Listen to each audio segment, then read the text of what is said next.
Bismillahirrahmanirrahim. Assalamualaikum warahmatullahi wabarakatuh. Waalaikumsalam warahmatullahi wabarakatuh. Alhamdulillahirabbil alamin wassalatu wassalamu ala sayyidina Muhammadin wa ala alihi wa ashabihi ajma'in wa ba'du. Bapak-bapak, ibu-ibu, saudara-saudari sekalian yang berbahagia, alhamdulillah kita bisa melanjutkan kajian kita tentang tafsir Jalalain. Bismillahirrahmanirrahim. Wa kaifa takfuruna wa antum tutla alaikum ayatullahi wa fikum rasuluh wa man ya'tasim billahi faqad hudiya ila siratim mustaqim. Wa kaifa takfuruna, bagaimana kok bisa-bisanya mereka itu kafir gitu ya. Istifham takjub ya.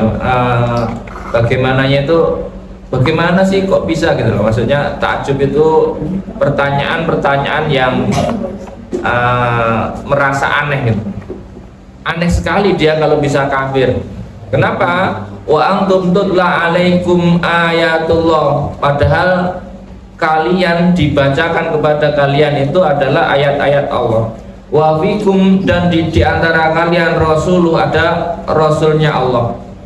Wa may ya'tasim, dan barang siapa memegang ya atau berpegangan ya dengan ayat-ayat Allah dan Rasulnya, wa may ya'tasim billah ya, kepada Allah, faqad hudiya ila siratim mustaqim, maka sungguh telah mendapatkan petunjuk kepada jalan yang lurus ya. Jadi semacam apa ya, jadi pakai bata buruna wa antum tutla alaikum ayatullah, seperti ini Pak.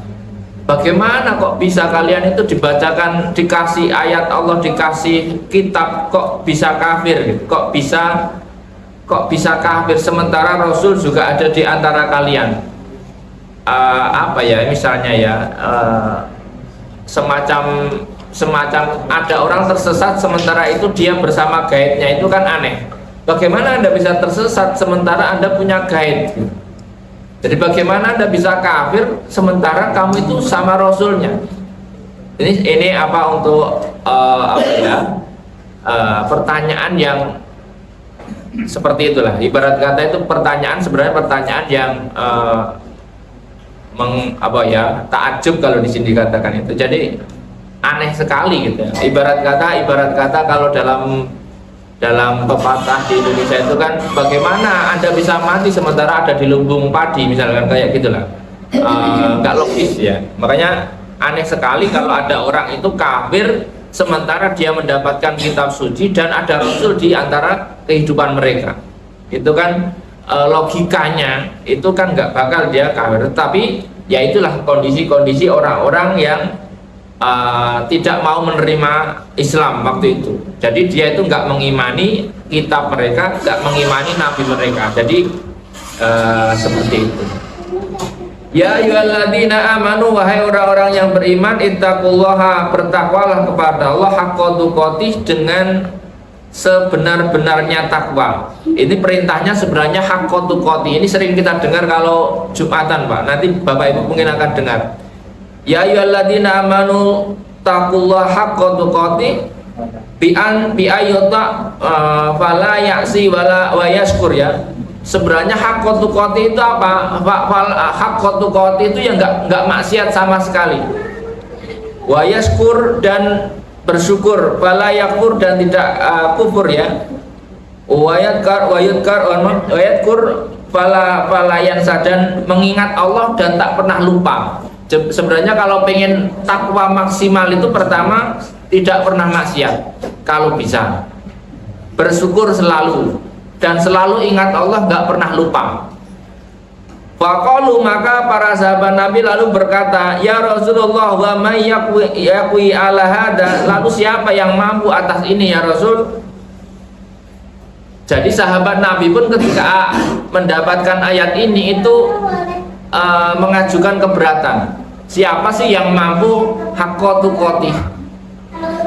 Tapi perintah idealnya itu tetap haqqa tuqatih, meskipun ya tidak mau. Maka kemudian apa? Kemudian ayat ini dinasah ya, fayansah biqouli ta'ala fattaqullaha mastata'tum.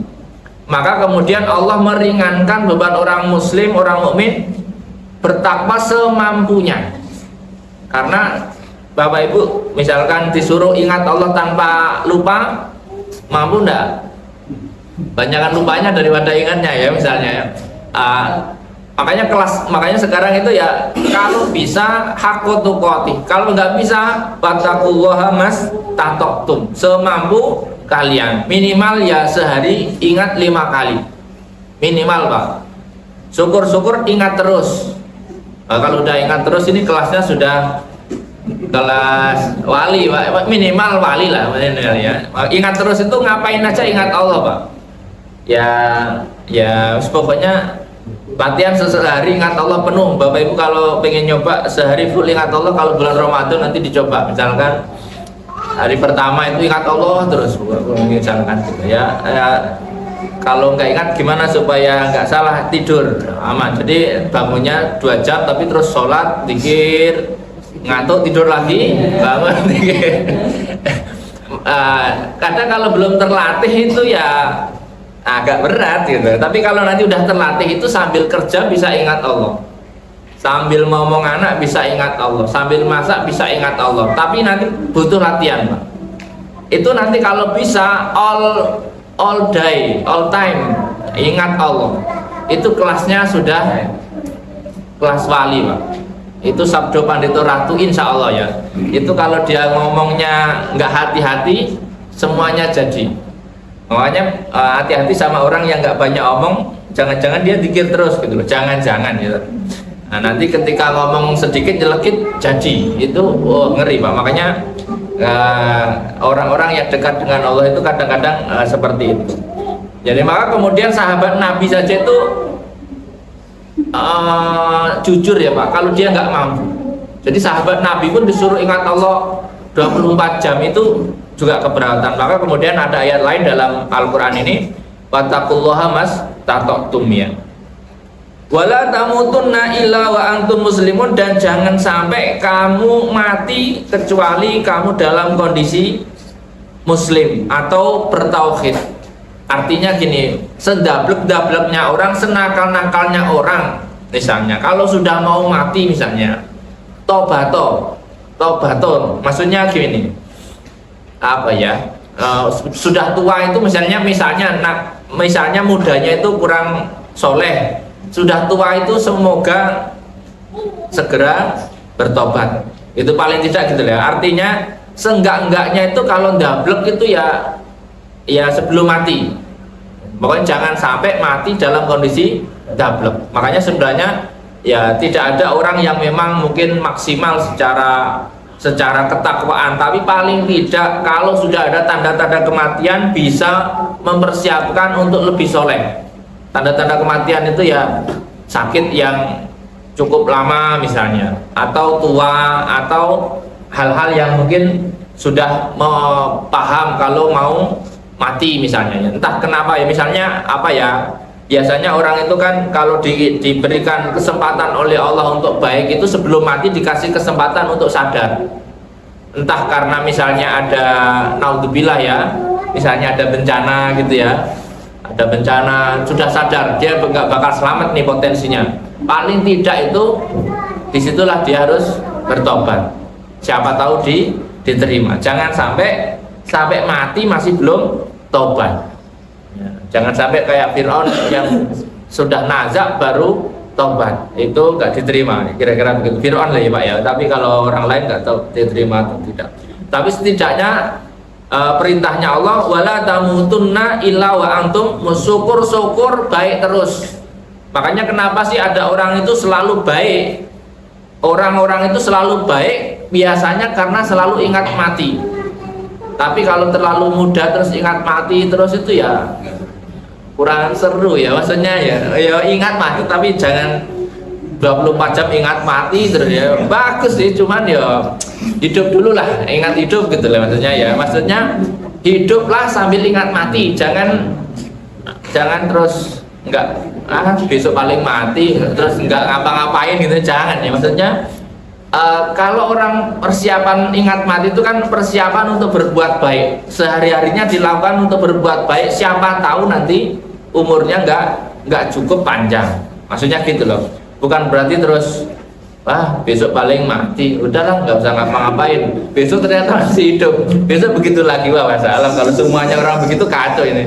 Ini kadang-kadang yang menjadi masalah bagi orang-orang yang mencoba berperilaku sufi yang keliru. Akhirnya wassalam. Makanya banyak ulama-ulama begitu nggak sepakat gara-gara itu, nggak mau berkegiatan, nggak mau inisiatif karena pikiran dia besok itu mati, ternyata masih hidup, kan repot ya. Pokoknya setidaknya itu tetap berbuat baik supaya sewaktu-waktu mati itu dalam kondisi yang bertauhid gitu. Wa'tasimu, dan berpeganglah kalian semua, aitamassaku ya, bihablillahi, dengan tali Allah. Nah ini kalau dimaknai secara literal tali Allah ya. Tetapi artinya adalah agama Allah. Artinya berpegang teguhlah dalam ikatannya Allah. Pegang teguhlah, Allah itu pegangi yang kuat. Wala bihablillahi jami'an, kalian semua, nggak ada yang pengecualiannya. Wala tafarraqu, dan jangan kalian bercerai-berai ya ba'dal Islam, setelah adanya agama Islam. Jangan bercerai-berai. Kenapa ya? Kalau bercerai-berai kalian akan kalah ya. Wadkur nikmatallah, wadkuru nikmatallah, dan ingatlah kalian semua atas nikmat-nikmat Allah. In'amahu alaikum, kepada kalian ya ma'syarul Aus wal Khazraj, wahai orang-orang Aus dan Khazraj. Ini kalau dalam tafsirnya, id kuntum, yang waktu itu qoblal Islam, sebelum Islam, kalian itu a'daan, saling bermusuhan. Fa'alafa baina qulubikum, maka dijadikan satu di antara hati kalian, bil islami, dengan Islam. Fa'asbahtum, maka kalian menjadi saudara ya atas nikmat itu, bi nikmatihi ihwana. Jadi dulu orang-orang Arab itu ya antar suku itu perang Pak. Dunia dulu itu sama, perang itu antar suku itu umum. Jadi di Arab pun sama, Aus Khazraj itu tetap suka perang antar suku. Ya makanya kalau nggak ada Islam, mereka itu juga nggak bisa rukun. Kalau apa istilahnya, suku-suku di Arab itu kan bisa menjadi rukun ketika hadirnya Islam, dan Rasulullah membuat istilah namanya ta'akhi, mempersaudarakan antar orang Islam. Maka kalau Bapak Ibu sering dengar al-muslimu akhul muslim, itu adalah langkah untuk mempersaudarakan antar sesama Islam. Makanya sampai sekarang kalau Bapak Ibu ketemu orang sedunia ini kok dia muslim, insya Allah dia akan menganggap kita itu saudara. Karena itu menjadikan nikmat Islam itu satu sisi, ketemu orang Islam dimanapun menjadi saudara. Al muslimu akhul muslim. Misalkan Bapak Ibu tersesat di Eropa misalnya, terus ketemu orang Islam, ini tersesatnya yang enak ya Pak. Kalau di Afrika ya ketemu orang Islam ya tetap saudara ya. Baina fa asbahtum bi nikmatihi ihwana fiddin wal wilayah. Makanya sekarang itu kemana saja kalau Anda ketemu orang Islam itu mesti welcome, senyum, tidak ada rasa curiga. Maka dianjurkan dalam Islam itu kalau ada orang sudah mengucapkan assalamualaikum kepada Anda, maka yakinlah bahwa dia itu orang yang amanah, yang kira-kira itu dia bisa menganggap Anda saudara. Wa kuntum ala safa khufratin minan nar, dan dulu kalian pada posisi di tepi jurang. Laisa bainakum wa bainal wuqu fiha illa antamutu kufaron, hampir-hampir saja kalian itu mati dalam keadaan kafir ya.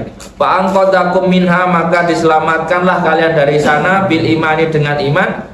Kadzalika, seperti itulah, yubayyinullahu lakum ayatihi la'allakum tahtadun, Allah menjelaskan kepada kalian ayat-ayatnya, barangkali dengan itu kalian mendapat petunjuk. Jadi itu sebenarnya kalau kita dalam sejarah Indonesia misalnya, Indonesia ini bisa melawan penjajah itu gara-gara juga mungkin semangat para pahlawan yang menggunakan agama Islam.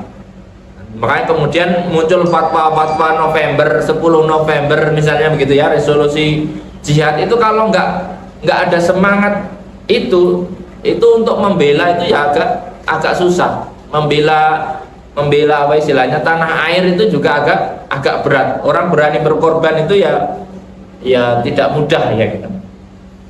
Wa takum minkum ummatu yad'una ilal khair, dan jadilah kalian itu, dari kalian itu umat yad'una ilal khair, yang mengajak kepada kebaikan, al Islam. Jadilah di antara kalian itu umat yang mengajak kepada kebaikan, artinya jadilah di antara kalian itu menjadi dai, menjadi pendakwah. Pendakwah itu ya bebas Pak ya, mendakwah itu di mana saja bisa, tidak harus di masjid ya. Dai itu ngajaknya di mana saja, ngajak orang beriman, ngajak orang bertauhid di mana saja Pak, bisa di dunia manapun bisa. Biasanya ada di dunia klubnya masing-masing. Kalau klubnya Vespa ya dakwahlah di Vespa, klubnya mancing dakwahnya di mancing, pokoknya klub motor dakwahnya di motor. Jadi dakwah itu tidak mesti harus berseragam seperti ustadz, tidak harus. Dakwah itu apa intinya? Mengajak kepada kebaikan ya. Kebaikan itu pokoknya nggak buruk, itu ya baik. Apa contohnya? Pokoknya ya artinya baik itu kan sudah diketahui lah Pak. Di sini kan ilal khair wa ya'muruna bil ma'ruf, dan mengajak kepada yang sudah ma'ruf, sudah diketahui secara umum. Ma'ruf itu ya umumnya orang yang dianggap baik itu namanya ma'ruf. Makanya makan pakai tangan kanan itu juga ma'ruf misalnya ya. Tidak memukul orang itu juga ma'ruf. Senyum kepada orang lain ma'ruf itu sudah diketahui baiknya gitu. Wa yanhauna 'anil munkar, dan menghindarkan dari yang mungkar. Yang mungkar itu apa? Mungkar itu pada dasarnya adalah sesuatu yang tidak pada tempatnya, itu mungkar. Kalau ada orang pakai kopiah di kaki, itu berarti dia melakukan kemungkaran. Nah, kemungkaran paling kecil kira-kira seperti itu. Nanti kemungkaran paling besar itu menyembah sesuatu selain Tuhan, itu juga mungkar, karena menempatkan sesuatu tidak pada tempatnya. Wa ulaika humul muflihun. Wa ulaika, dan orang-orang yang mengajak, orang-orang yang memerintah, orang-orang yang mencegah, itulah orang-orang yang muflihun, yang menang ya, orang-orang yang akan bahagia. Maka tugasnya orang Islam itu adalah kalau bisa mengajak, kalau bisa memerintah yang baik, kalau bisa melarang yang buruk. 3 saja itu. Jadi kalau ada keburukan dicegah, kalau ada kebaikan diajak, pokoknya gitu. Jadi kalau ada yang ma'ruf apa istilahnya, diperintah ya, pokoknya makanya tugas orang Islam itu kepada orang Islam yang lain, kalau temennya belum sholat ya suruh sholat, ayo sholat. Kalau misalkan temennya kurang apa ya, atau kalau temennya mau melakukan sesuatu yang buruk ya, kalau bisa dicegah. Jangan kemudian apa istilahnya ya, urusannya dewe-dewe ya. Kalau dalam urusan ibadah enggak Pak, urusan ibadah ini jangan kemudian membiarkan temennya masuk neraka. Istilah kata ada temennya nggak sholat, dibiarkan. Paling tidak apa, diajak atau disuruh. Kalau punya kemampuan menyuruh, suruh. Tapi kalau nggak punya kemampuan menyuruh ya diajak. Ya tergantung posisinya di mana. Kalau bisa ya suruh, misalkan diperintahkan sholat, sholat dulu. Nah, kalau kita orang tua terus punya anak kita kok nggak sholat, maka wajib bagi orang tua itu ya memerintahkan anaknya untuk sholat. Termasuk kebaikan-kebaikan yang lain yang sudah ma'ruf, yang sudah umum. Wa min litab'id li anna ma dzakara fardhu kifayah. Nah ini karena sebagian ya, tidak harus semua jadi dai, tidak harus semua orang Islam jadi dai semua juga enggak. Mesti ada yang lain ya. Maksudnya sebagian saja cukup dai itu. Wala takunu kalladina, janganlah kalian seperti orang-orang tafarraqu yang berpisah ya, andinihim dari agama mereka, wahtalahu dan berselisih fihi di dalam agama mereka, mimba dima ja'atumul bayinat, setelah datangnya penjelasan. Siapa yang seperti itu? Wahumul yahud wan nasoro, yaitu orang Yahudi dan Nasrani. Jadi mereka itu bercerai-berai setelah datangnya kitab suci mereka. Maka kemudian kalau Bapak Ibu lihat, mereka itu pecahnya banyak sekali. Pecahnya banyak sekali. Nanti apa istilahnya ya? Banyak sekali.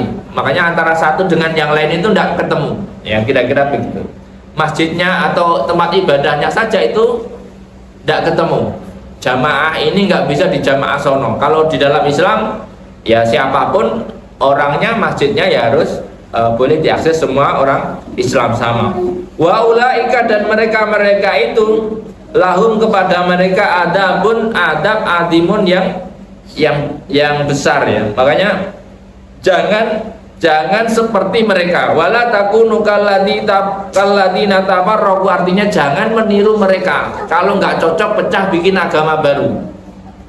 Jadi ada tren Pak, di dunia agama itu, kalau dia nggak cocok itu terus mecah terus jadi agama baru. Bukan hanya di dalam Nasrani dan Yahudi. Lihat Bapak Ibu, kalau lihat agama-agama yang lain itu kadang-kadang mudah sekali membuat agama.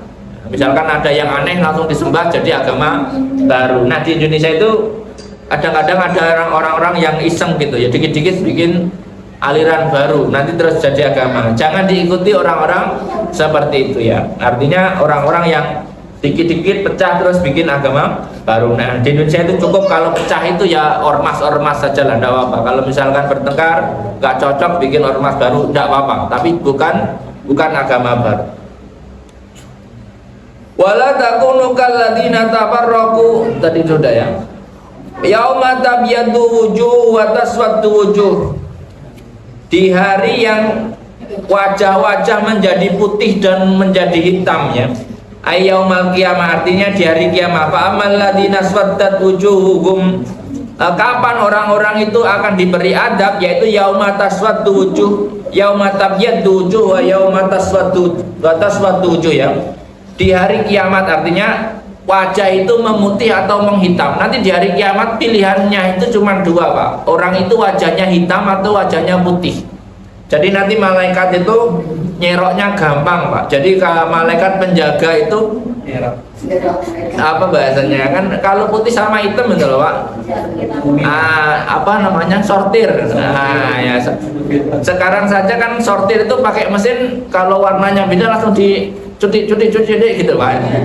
Bapak Ibu bisa bayangkan orang mau masuk surga itu juga kencengnya luar biasa. Malaikat betapa bagaimana identifikasi kalau dia beriman atau tidak kalau pakai masih wajah sekarang. Makanya nanti di akhirat itu kalau ketemu temen Anda misalkan wajahnya kok menghitam, nggak usah ditanya Pak. Wah sudah lah, selamat menikmati kan gitu ya. Jadi nanti itu wajah itu sudah bawaan tumbuh setelah dimatikan semua, nanti kan tumbuh Pak, tumbuh kayak jamur kalau dalam air lain itu. Nah nanti yang mukmin itu wajahnya bersinar putih, kalau yang kafir itu wajahnya menghitam. Ya mungkin itu putih dan hitamnya itu tergantung keimanannya dan kekafirannya Pak. Jadi kalau semakin mencorong, munawar, terang, bersinar, itu mungkin kelasnya kelas VVIP surga. Kalau hitamnya legam banget ya VVIP neraka, kira-kira begitu ya. Mungkin nanti ada sortir, mungkin bisa jadi di neraka itu juga ada sortirnya, jahanam, wail, apa gitu ya. Saya pikir canggih lah, saya gitu. Di dunia saja itu sortir buah itu saya lihat canggih sekali sortir buah. Kalau sortir batu ada nggak Pak ya? Manual masih ya. Kalau sortir yang buah itu kan secepat itu ya, apalagi malaikat yang nyortir ya. Ya maksudnya gitu ya, nggak tahu lah ya. Nah, bisa dibayangkan kalau ada orang melewati jembatan Siratul Mustaqim, yang hitam kan nanti dicuci Pak. Imajinasi kita kan gitu ya, saja kan kita nggak tahu ya. Tapi kalau dilihat memang nampaknya itu kan begitu ya.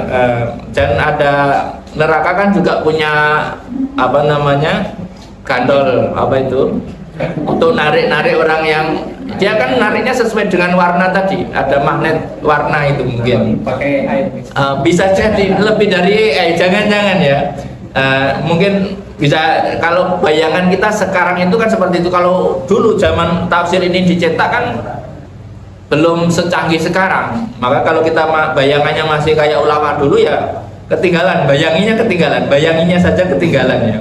Makanya disesuaikan. Yaumatab yang wujuh atas waktu wujuh. Jadi nanti di suatu hari yang wajah itu memutih atau menghitam, pilihannya itu. Wa amal ladzina swaddat wujuhum, adapun orang-orang yang mukanya hitam, wa humul kafirun, yaitu orang-orang kafir, wa yulqauna finnar, maka akan dijatuhkan di neraka. Ini begitu ya. Wa yuqalu lahum taubihan akabartum ba'da imanikum. Lalu kemudian dikasih maki-makian, akabartum ba'da imanikum, apakah kamu itu kafir setelah beriman. Jadi nanti itu kalau ditangkap dari ayat ini, orang yang wajahnya hitam banget itu adalah orang yang kafir setelah beriman. Jadi sekafir-kafirnya orang itu adalah orang yang kafir setelah beriman, karena sudah pernah tahu tapi dia nggak mau tahu. Beda dengan orang yang belum tahu. Jadi kafirnya itu hitam legam lah, wajahnya hitam legam. Akabartum ba'da imanikum yauma ahdul misak fadukul adab bima kuntum takfurun, maka selamat menikmati adab di mana kamu dulu tidak mempercayainya. Nah, makanya di dalam Al-Qur'an itu kalau ada ancaman adab itu jangan kemudian dibuat meme-meme yang kemarin itu, Pak. Hari pertama di neraka, itu nanti nyoba beneran itu, Pak. Kalau nggak tobat orangnya. Itu semacam orang tidak percaya adab, gara-gara mungkin ya sinetron adab ya, ya nggak tahu itu. Janganlah, makanya jangan dibuat mainan. Takutnya nanti disuruh nyobain beneran, nggak cuma 1 hari, Pak, selamanya repot gitu. Mending kalau mau nyoba itu nyoba surga misalkan, paling tidak imajinasi surga. Maka lebih baik kita itu berimajinasi tentang surga saja, jangan kemudian imajinasi tentang neraka yang nanti disuruh nyobain beneran malah nggak mau. Wa amal ladzina yabtad wujuhum, adapun orang-orang yang wajahnya menjadi putih, wa umul mu'minun, mereka adalah orang-orang mukmin, bi rahmatillah, maka dalam rahmatnya Allah, ay jannatahu ayat. Artinya orang-orang yang putih itu masuk surga. Nanti pilihannya kalau putih masuk surga, artinya nggak bakal ada orang tersesat, Pak. Kalau orang wajahnya putih masuk neraka mesti bisa diambil lagi, Pak. Terus nggak ada orang ceritanya orang ahli neraka masuk surga, nggak ada ceritanya. Tapi kalau orang mau ke surga kadang-kadang kepleset ke neraka ada. Tapi kalau orang wajahnya hitam nggak ada di surga. Artinya nanti di akhirat itu, kalau di bumi ini mungkin kulit kita berbeda, ada yang putih, coklat sama hitam. Nanti di akhirat itu pilihan warna kulitnya cuma 2, putih atau hitam. Kalau di dunia ini kan putih hitamnya kulit tidak mempengaruhi apa-apa. Yang putih kadang-kadang ya tidak beriman, yang hitam kadang-kadang beriman. Kan tidak jaminan. Kalau seandainya di dunia ini orang beriman kulitnya langsung putih, Pak, bisa Bapak bayangkan, semua akan milih beriman, maka putih semua. Ya, makanya di dunia ini benar-benar tidak diubah kondisi fisik kita meskipun kita ngapa-ngapain. Berbeda di akhirat otomatis. Makanya seandainya orang beriman di dunia itu langsung putih wajahnya, langsung dapat uang kiriman dari akhirat misalnya, rekeningnya nambah tiap hari misalnya, saya yakin semua orang akan beriman. Tidak ada ujiannya. Makanya dunia ini sebenarnya adalah ujian tempat Anda itu percaya atau tidak. Dan risikonya kalau percaya ya dapat untung, kalau nggak percaya ya nanti di sana ya, kira-kira begitu. Wa amal ladzina yabtad wujuhum fa bi rahmatillah hum fiha khalidun, dan di surga itu adalah abadi. Makanya di awal ini tidak dikatakan kalau di neraka abadi. Orang-orang yang kepleset di neraka itu tidak abadi, tapi kalau orang sudah masuk surga itu abadi. Jadi sebenarnya kalau ada orang kepleset di neraka, orang-orang mukmin yang kepleset di neraka itu tidak abadi. Ya secukupnya untuk pembersihan. Tilka mana ini? Tilka ayatullahi natluha alaika, ya. Itulah ayat-ayat Allah yang kami bacakan kepadamu wahai Muhammad bil haqqi dengan sesungguhnya wa ma'allahu dan wa ma'allahu yuridu dzulma lil alamin, dan Allah tidak punya keinginan untuk berbuat zalim kepada alam semesta ya bi ayakhudahum bi ghairi haram bi ghairi jin. Jadi Allah Maha Adil, ya artinya apa?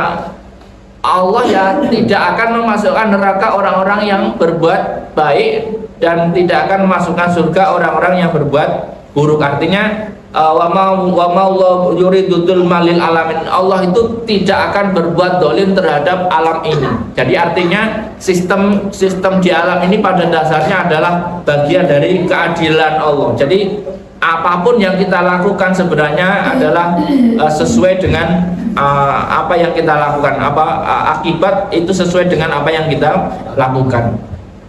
Walillahi, dan bagi Allah ma fis samawati, apa yang ada di langit, ma fis sama, apa yang ada di langit dengan jamak ya samawat, langit ini luas sekali. Wa ma fil ardi, dan apa yang ada di bumi, milkan wa khalqan wa abidan ya, baik kepemilikan, penciptaan atau penghambaannya. Wa ilallahi turja'ul umur, dan kepada Allah lah segala sesuatu itu kembali. Artinya semua yang ada di langit dan bumi adalah kepunyaan Allah. Mereka itu tunduk kepada Allah, mereka itu miliknya Allah. Artinya sebenarnya ya sah-sah saja Allah mau mengapa-apakan yang ada di langit dan di bumi. Maka sebenarnya kita diminta mengakui bahwa apa yang di langit di bumi ini sebenarnya kepunyaan Allah. Jadi makanya jangan sampai kita itu merasa misalkan ada orang misalnya saking kayanya merasa dunia ini miliknya sendiri, atau saking nggak punyanya terus kemudian putus asa terhadap Allah. Karena semua di langit dan bumi adalah kepunyaan Allah. Maka dalam ayat lain itu Allah itu suka-suka kalau mau memberi kepada hambanya, suka-suka. Makanya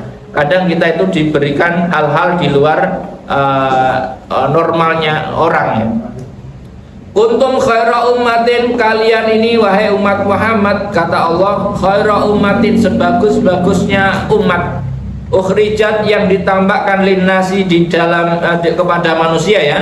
Ta'muruna bil ma'ruf, yang kalian itu sifatnya adalah mengajak atau memerintah kepada yang ma'ruf.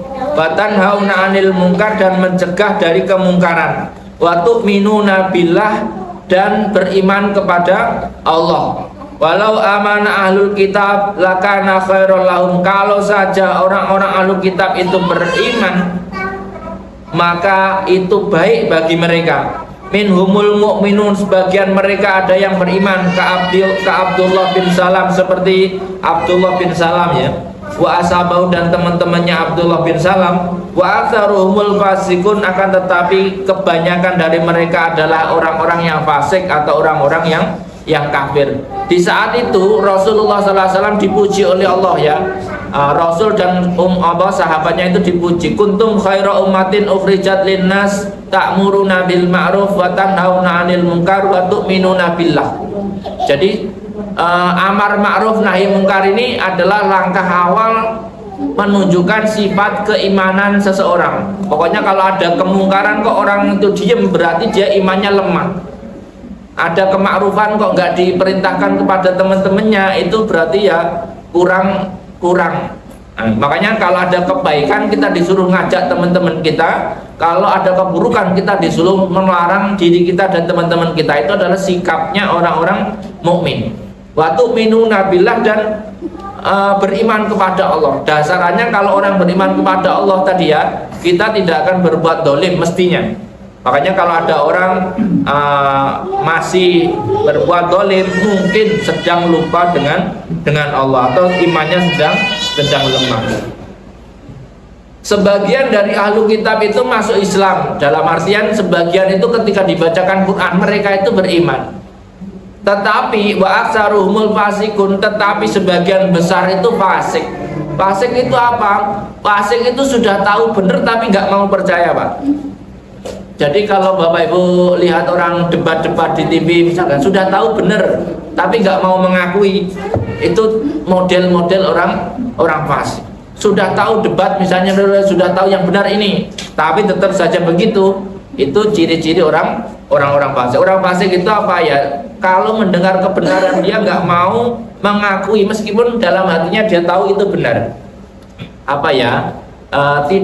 Tidak mau percaya hanya karena egonya. Ya itu biasanya fasik. Makanya orang-orang seperti itu ya repot ya urusannya.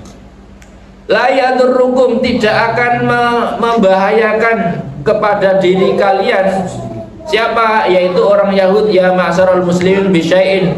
Orang-orang Yahudi itu kata Allah dalam Al-Qur'an ini dikatakan mereka tidak akan membahayakan kalian illa ada, kecuali hanya menyakiti yang kecil-kecilan. Bilisanin min subbin wa wa'idin, dengan pisuhan atau ancaman. Jadi hanya omdo. Jadi rata-rata itu hanya berani gertak. Jadi dalam Al-Quran ini sudah dinas bahwa orang-orang Yahudi itu hanya berani gertak. Kalau diladenin mundur dia. Tinggal berani gertakan kekuatan mana ya. Ibarat kata Bapak kalau digertak sama hewan kalah gertak ya. Sebenarnya kalau bisa digertak balik mereka juga mundur Pak. Kalau bisa gertak yang sama ya maksudnya. Makanya lihat mereka kalau perang itu mesti nyari lawannya itu yang kecil-kecil. Kalau lawannya berani gertak balik, dia mungkin agak ngeper juga. Karena secara nas itu mereka itu sebenarnya nggak punya keberanian seberani orang Islam. Orang Islam itu berani mati karena Allah. Lalu mereka berani mati karena apa? Ya karena perintah pimpinan saja, ya itu mesti nggak kuat, mesti akan mengalami stres yang tinggi. Wa yuqadilukum yuwallukumul adbar, kalau kamu perangi mereka juga akan lari, kira-kira begitulah ya. Sumala yung sorun, dan tidak ada yang menolong mereka ya. Alaikum balakumun nasru alaihim. Jadi kalau kalian ada pertolongan, tapi kalau kepada orang-orang seperti mereka itu tidak ada pertolongan. Artinya orang-orang Islam pada zamannya Nabi Muhammad ketika melawan musuh-musuhnya itu selalu Allah siapkan pertolongan kepada orang-orang mukmin. Sementara tidak ada ceritanya dalam sejarah bahwa orang-orang kafir, orang-orang musyrik itu ditolong oleh Allah. Jadi orang-orang kafir, orang musyrik ketika perang dia maksimal menggunakan kemampuan fisiknya, tidak ada bantuan. Tetapi kalau orang Islam di lain dari fisiknya itu Allah campur tangan. Makanya kadang-kadang dengan pasukan yang minimalis tetap bisa menang, sebagaimana mungkin perang Badar seperti itu. Wa duribat alaihimud dillatu aina masukidu. Apa duribat alaihim dillah ya? Maka ditimpakan kepada mereka kehinaan aina masukidu, di mana saja mereka ada. Fala izzalahum, maka tidak ada kemuliaan bagi mereka, walatisom, dan tidak ada kehormatan. Maka Bapak Ibu bisa lihat bahwa mereka itu kemana-mana itu menjadi cemoohan orang. Ya wajar kalau misalkan terjadi hal yang diusir sana diusir sini ya, kira-kira begitu. Sampai nggak tahu sampai kapan konsepnya seperti itu. Karena apa? Ya karena sikap mereka itu seperti itu. Nasnya Quran, sikap mereka itu seperti itu. Maka di mana-mana dia tidak akan bisa diterima. Ibarat kata itu kalau ada orang sikapnya saja itu tidak mengenakan orang lain, ya di mana-mana dia tidak akan bisa diterimanya. Illa apa tadi? Illa bihabli minallahi wa habli minan nas ya. Kecuali kondisinya mereka-mereka yang mungkin berpegangan teguh ya dengan Allah atau dengan manusia, yaitu al-mu'minin. Wa huwa ahdhum ilaihim bil aman ala ada'il jizyah dan sebagainya. Kecuali orang-orang yang mungkin dia mau pasrah kepada orang muslim, yaitu waktu itu ada konsepnya namanya jizyah Pak. Makanya nanti dalam Islam ada istilah kafir dhimmi sama kafir harbi ya. Kafir dhimmi itu orang kafir yang dilindungi oleh orang Islam. Makanya apa istilahnya? Maka tidak boleh mereka diperangi. Mereka istilahnya tunduk patuh dengan aturan yang ditetapkan. Makanya kalau di negara-negara yang mayoritas Islam, maka orang-orang non-Islamnya itu disebutnya kafir dhimmi. Kafir dhimmi itu apa? Orang yang tidak Islam tetapi tidak boleh diperangi karena dia tidak memerangi ya, seperti itu. Wa ba'u bi ghadabin minallah, dan mereka nanti kalau kembali kepada Allah mendapatkan marah ya. Wa duribat alaihimul maskanah, dan ya istilahnya ya ditimpakan kepada mereka kemiskinan ya. Dzalika bi annahum kanu yakfuruna bi ayatillah, karena mereka itu dulu kafir kepada ayat-ayat Allah, wa yaqtulunal anbiya, dan membunuh para nabi bi ghairi haqqin, tanpa hak. Dzalika bima asau, karena mereka bermaksiat kepada perintah Allah, wa kanu ya'tadun, dan mereka berlebihan ya dalam apa istilahnya dalam hal yang sampai kepada haram. Artinya orang-orang yang membunuh nabi yang tidak percaya kepada ayat-ayat Allah, yaitu nanti akan mendapatkan ghadab atau mendapatkan marah dari Allah Subhanahu wa taala. Artinya orang-orang atau umat-umat yang dikasih nabi lalu nabinya dibunuh, ya seperti itu ya Pak. Kadang-kadang itu memang ada orang-orang yang mengajak kebaikan, itu kadang-kadang juga dimusuhi oleh kaumnya ya, sebagaimana mungkin Nabi Yahya, Nabi Zakaria dan sebagainya. Bisa jadi nabi-nabi yang lain itu banyak, tetapi mungkin nggak bisa selesai gara-gara ketika nggak cocok itu nabinya yang dibunuh, bukan dirinya yang mengubah. Jadi ketika ditegur dari kesalahan, mereka itu tidak mengubah dirinya, tetapi membunuh nabinya. Jadi apa ya, ibarat kata ya, ketika ada pemberi kabar untuk sesuatu, dia nggak seneng, itu yang memberi kabarnya yang dibunuh. Laisu sawa, tidak sama. Dari ahli kitab itu ada yang beda-beda ya. Min ahlil kitabi, dari ahli kitab, sebagian ummatun qaimatun, sebagian memang ada ahli kitab yang taat agama ya, mustaqimah sabita laha ka abdillah bisalah. Ada juga yang dia ahli kitab tetapi dia menjalankan kitabnya. Makanya zaman Nabi itu, zaman saat Rasulullah hadir itu, ada orang-orang Nasrani, ada orang Yahudi yang mengamalkan kitab mereka. Maka ketika ada Quran hadir, maka mereka percaya. Kenapa? Karena itu sama dengan kitab mereka. Makanya kadang-kadang ada orang itu menolak Islam waktu itu ya, bukan karena Islam tidak sama dengan ajaran mereka, akan tetapi karena wilayah apa ya, egonya ya.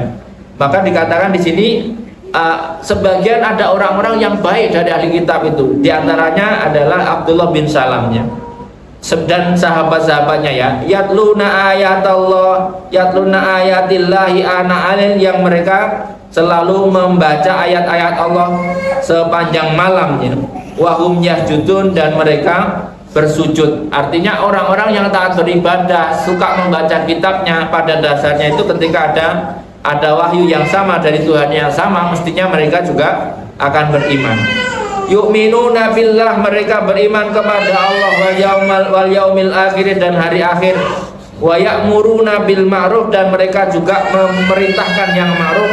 Wa yanhauna 'anil munkar, dan mencegah kemungkaran. Wa yusari'una bil khairat, dan mengajak segera kepada kebaikannya. Ulaika, sifat-sifat mereka itulah minas solihin, yang termasuk orang-orang yang soleh. Jadi ada ahli kitab yang soleh. Jadi ahli kitab ada yang soleh nggak? Ada juga yang soleh. Pokoknya cirinya apa? Cirinya itu ya, yu'minuna billah wal yaumil akhir, wa ya'muruna bil ma'ruf wa yanhauna 'anil munkar. Kalau dia percaya kepada Allah, kemudian percaya hari kiamat, mengajak yang baik, memerintahkan yang baik, menahan yang mungkar, itu insya Allah dia termasuk masih cukup soleh, meskipun dia ahli kitab. Nanti dalam mungkin ya, tapi mungkin nanti bisa dicek, tetap ada orang-orang baiknya ya. Tidak semua ahli kitab itu buruk ya, kira-kira begitu. Jadi tetap ada di antara ahli kitab yang mungkin belum ketemu Quran ya, kira-kira begitu. Dia mengamalkan ajaran agamanya dengan khusyuk, lalu dengan perilaku yang baik juga, mirip dengan orang-orang beriman. Nggak minum khamar, nggak berzina, nggak berjudi, terus sering sholat. Nah, nanti kalau ada orang ketemu soleh seperti itu, ya itu barangkali sebagian dari yang dikatakan dalam Al-Quran seperti itu. Wa ma yaf'alu min khairin, dan apa yang dilakukan dari kebaikan, wala yukfaruh, maka tidak akan ditutupi. Artinya apa yang dilakukan dari kebaikan-kebaikan mereka itu ya mesti mereka akan mendapatkan pahala. Artinya tidak tertutup ya. Tak musawa. Artinya apa? Pahalanya tidak akan hilang dari mereka ya. Artinya orang-orang yang sebelumnya beragama Nasrani lalu dia beramal baik, lalu kemudian Islam datang dan dia masuk Islam, maka pahala-pahala mereka sejak di Nasrani itu tidak tertutup. Artinya pahalanya dilanjutkan.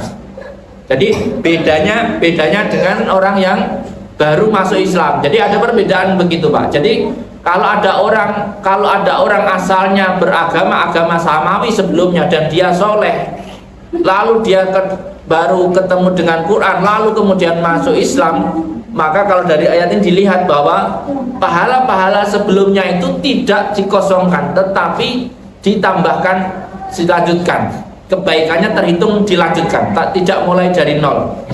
Tapi kalau orang yang asalnya mungkin banyak dosanya, ya mungkin mulai dari nol. Ya, kira-kira seperti itu. Ya, kalau makanya dalam zaman Nabi itu kan ada rahib-rahib, ada orang-orang Nasrani Yahudi yang ibadahnya masih kenceng, Pak. Kalau dia menerima Quran, maka kemudian ini pahala-pahala sebelumnya itu nggak ditutup, tetapi dilanjutkan. Itulah mungkin keuntungannya, karena barangkali dia umurnya lebih tua dan ibadahnya lebih banyak. Sayang dong kalau mulai dari nol lagi. Nah, ibarat kata masa saya dari nol lagi, enggak seru. Ibarat kata kalau main apa ya, ada nggak pulsa yang ketika Bapak nambah setelah 1 bulan terus nambah lagi, nyambung pulsanya? Ada, atau mulai dari nol lagi, sisa pulsa yang kemarin habis, mulai dari nol ya, terserah lah ya, masing-masing punya aturan. Ada sebagian provider mungkin yang nambah ya kayak gitulah kira-kira, Pak ya. Wallahu alimun bil muttaqin, dan Allah Maha tahu terhadap orang-orang yang bertakwa ya. Wallahu alimun bil muttaqin. Innal ladzina kafaru lan tughniya anhum amwaluhum wala auladuhum minallahi syai'a wa ulaika ashabun nar hum fiha khalidun. Allah alam bisawab. Demikian, semoga ada manfaatnya kajian kita pada pagi hari ini. Adanallahu wa yakum balakum minkum wallahu muwaffiq ila aqwamit thoriq. Wassalamualaikum warahmatullahi wabarakatuh.